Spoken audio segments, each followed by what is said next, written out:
E aí ele traz aqui também outro ponto importante, ele traz várias coisas, tá? Mas ele mostra aqui, por exemplo, lobbies que eram feitos ali entre o Flávio Bolsonaro e o pai dele, tanto que ele conta que a academia que tem montada na mansão que o Flávio Bolsonaro comprou em 2021, que custou cerca de 6 milhões de reais, por exemplo, ela teria sido mobiliada, incluindo a própria academia e a casa também, teria sido mobiliada com presentes pagos por esses amigos que utilizavam ali o tráfico de influência que o Flávio Bolsonaro conseguia exercer no governo do seu pai. Tanto que tem essa nota fiscal que vocês estão vendo na tela, da compra das máquinas, dos equipamentos da academia. E aqui, para mim, foi o ponto que me pegou. Por quê? Porque neste ponto aqui, ele fala sobre a questão dos relógios. Ele cita que não era só o Bolsonaro que receberia ali relógios luxuosos, relógios de presente. Ele cita que o próprio Flávio Bolsonaro mandava para ele fotos com relógios, dizendo que ele tinha ganhado aqueles relógios ou em viagens oficiais com o pai, ou de empresários que queriam de alguma maneira utilizar ali a influência do Flávio com o pai para poder fechar negócios.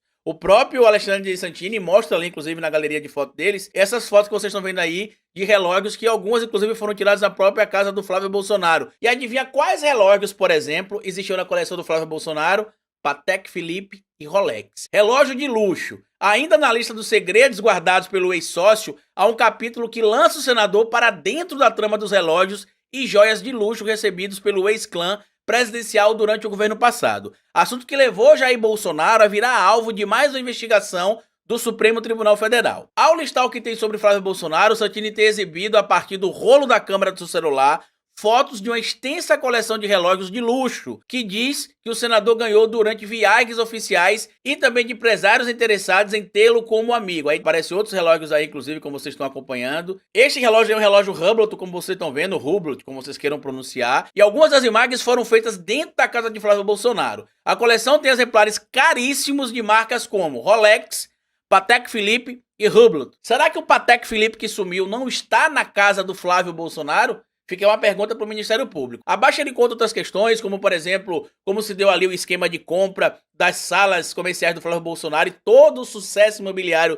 que o Flávio Bolsonaro teria alcançado supostamente. Ele cita também a relação do Flávio com o Queiroz, a relação dele com o Queiroz, inclusive com várias mensagens também guardadas no celular. Eu recomendo que vocês leiam a matéria inteira que está lá na coluna do Rodrigo Rangel, no portal Metrópolis, para vocês entenderem ponto a ponto. O Flávio Bolsonaro já se manifestou, inclusive mandou ali uma nota dizendo que as acusações são infundadas e que não existe nada disso, que tudo que ele devia ele pagou ali ao Alexandre Santini, e que basicamente é aquela história que ele sempre traz, né? Que não aceitam algumas coisas envolvendo o clã Bolsonaro, que eles são honestos, isso e aquilo. Carlito, o que isso pode comprometer o Flávio Bolsonaro? Primeiro de tudo, isso pode confirmar algumas denúncias que o Ministério Público tem feito, inclusive contra o Flávio, desde que soube do esquema de rachadinha. Segundo, o Flávio pode entrar também no esquema das joias sauditas que a gente tem acompanhado e de outras joias. Porque pelo que o Alexandre Santini deu a entender, é provável que os filhos do Bolsonaro fossem laranjas, supostamente, do pai também, para recebimento de presentes, para recebimentos ali de mimos, em troca de uma relação estreita.